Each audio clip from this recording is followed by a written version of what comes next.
Hello friends, मैं हूं गौरव। और क्या तुमने कभी किसी टीचर को क्लास के सामने अपना कपड़ा उतारते हुए देखा है? आखिर किसी टीचर ने भरी क्लास के सामने ऐसा किया तो किया क्यों? दिमाग खराब हो गया था क्या उसका? चलो इन फैक्ट्स पर तो मैं रोशनी डालूंगा ही। और हाँ, रोशनी से याद आया कैंडल, और कैंडल से याद आया कैंडल वॉच। तो क्या आपको पता है पहले के जमाने में एक कैंडल एक वॉच की तरह सुबह सुबह घंटी बजाकर लोगों को उठाता था? I mean, how can a candle be like an alarm clock? Well, जानते हैं इन सभी सवालों के जवाब इन today's fact की बातें। Number 1, candle watch. कैंडल की याद आजकल बिजली जाने पर या किसी के बर्थडे होने पर होती है, लेकिन क्या आपको पता है कैंडल एक जमाने में घड़ी के तरह भी यूज किया जाता था। इनफैक्ट कैंडल में तो टन टनाटन वाला घंटा भी बजता था। और कैसे? चलिए मैं आपको बताता हूँ। बात कुछ ऐसी थी ना कि कैंडल पे एक पर्टिकुलर इंटरवल के बाद एक विशेष मार्क बनाया जाता था जो टाइम से रिलेटेड था, यानी कितने देर में कितनी कैंडल्स अंदाजे से जल के पिघलती है उसका एक मार्क लगा दिया जाता था। जैसे 1 इंच के लिए 15 मिनट, और इसी हिसाब से टाइम की गिनती की जाती थी। लेकिन अब सवाल ये आता है फ्रेंड्स कि कैंडल में से टन टनाटन की आवाज आखिर आती कहां से थी? तो बात ये है ना कि कैंडल में बजने वाले घंटे के लिए एक खास तरह की कैंडल बनाई जाती थी जिसमें मेटल बॉल्स या कील फिट किए जाते थे, और एग्जैक्ट उन्हीं टाइम इंटरवल्स पर जिसमें आपको उठना है। और फिर जैसे ही कैंडल वहां तक पिघलती है, वो मेटल बॉल या कील नीचे रखी मेटल प्लेट पर गिर जाता है, और उसकी आवाज इतनी जोरदार आती है कि आप कुंभकर्ण की नींद भी अगर सो रहे हो तो आपकी नींद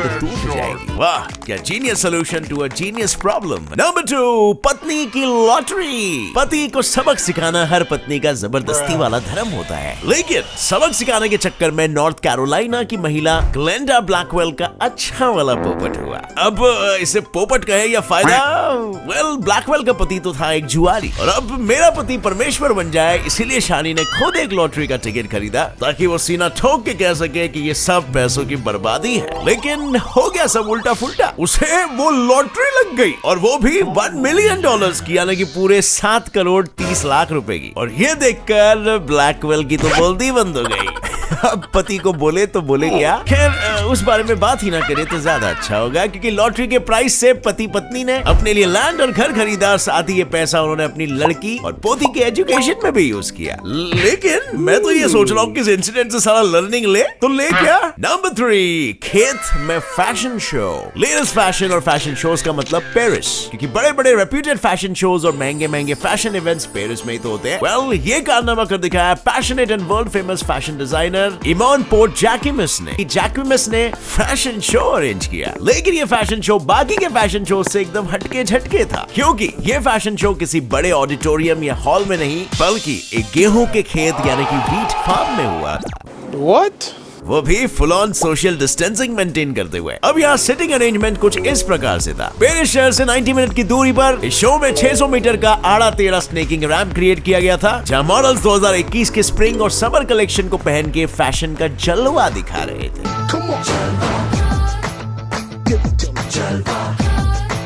और लॉकडाउन के चलते चलते यहाँ पर सिर्फ 100 ही लोग शामिल हो पाए थे, बट फिर भी ये इवेंट हुआ at the end of the day. Number 4, phone booth बने फिश टैंक। अब लोग जब से ये मोबाइल फोन्स आए ना, पुराने फोन बूथ तो जैसे वेस्ट हो गए, लेकिन जापानी खोपड़ी की कमाल तो देखो, उस वेस्ट को भी उन्होंने बेस्ट आउट ऑफ वेस्ट बना दिया। नहीं यकीन होता तो ये देखो, जापानीज लोगों ने इन सारे पुराने धुराने फोन बूथ्स को एक्वेरियम्स में कन्वर्ट कर दिया है, और इस एक्वेरियम बूथ के पास रोज जापानीज लोग एक दूसरे से मिलते हैं, जिससे कि ये आज की डेट में एक अट्रैक्टिव मीटिंग पॉइंट बन गया है। और अगर आप गौर से इन एक्वेरियम बूथ्स को नोटिस करोगे ना, तो इसमें आपको मोस्टली गोल्ड फिशेस ही दिखाई देंगी, क्योंकि ये गोल्ड फिशेस रात को मस्त चमचमाते हुए लोगों को अट्रैक्ट करती है। और अगर आप थोड़ी और गौर से देखोगे तो आपको नजर आएगा ये नजारा कि इन मछलियों के साथ पुराने बूथ के पुराने फोन्स भी टैंक में तैरते हैं। मतलब सो कूल, राइट? ये नजारा जापान के ओसाका शहर की आन बान शान बन गई है, क्योंकि जापानीज कल्चर में इन गोल्ड फिशेस को एक गुड लक, प्रॉस्पेरिटी और हैप्पीनेस चार्म माना जाता है। नंबर 5, अपने तो अपने ही होते हैं ना। हंक पंप हंक और अमेरिकन एक्टर एस्टन कचर सुसाइड करने ही वाला था कि उसे एंड मोमेंट पर मरते मरते बचा लिया गया। वेल, आखिर ऐसा क्या हुआ था एस्टन कचर के साथ? क्यों देना चाहता था वो अपनी जान की कुर्बानी? दरअसल जब कचर सिर्फ 13 साल का था, तब उसके जुड़वा भाई माइकल को एक खतरनाक हार्ट अटैक आ गया, और उसके पास जिंदगी का आखिरी 1 घंटा बचा हुआ था। और अब ऐसे में भाई को अपना हार्ट डोनेट करने के लिए उसकी जान बचाने बचाने के लिए कचर ने खुद सुसाइड करने का डिसीजन लिया। तो जैसे ही सुसाइड करने के लिए वो हॉस्पिटल की बालकनी में पहुंचा तो कचर के डैड ने कचर को रोक दिया और चमत्कार देखो, उसी वक्त लकीली डॉक्टर को एक हार्ट डोनर भी मिल गया। अब भाइयों के लिए ये सच्चे प्यार की मिसाल है, मिस्टर एस्टन कचर। नंबर 6, ब्रेकिंग न्यूज, डोमिनोज को पड़ा है 10 लाख का फटका, वो भी सिर्फ 14 रुपए के इस कैरी बैग के लिए, वो भी इंडिया में। दोस्तों अगर आपको जानकारी नहीं है तो बता दो कि कोई भी सेलर कैरी बैग के लिए कस्टमर से पैसे नहीं मांग सकता, और यही गलती तो डोमिनोज ने की। डोमिनोज ने अपने 2 कस्टमर से कैरी बैग के लिए 14 रुपए मांगे और बस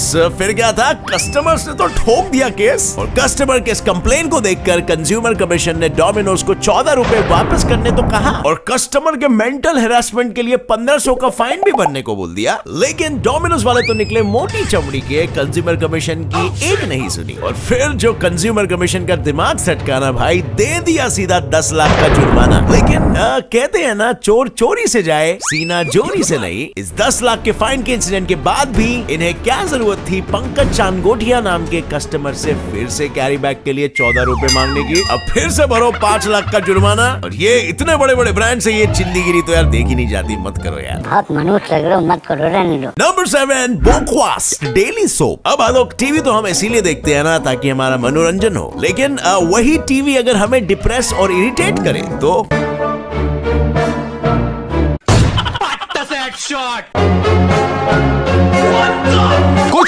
कुछ भी।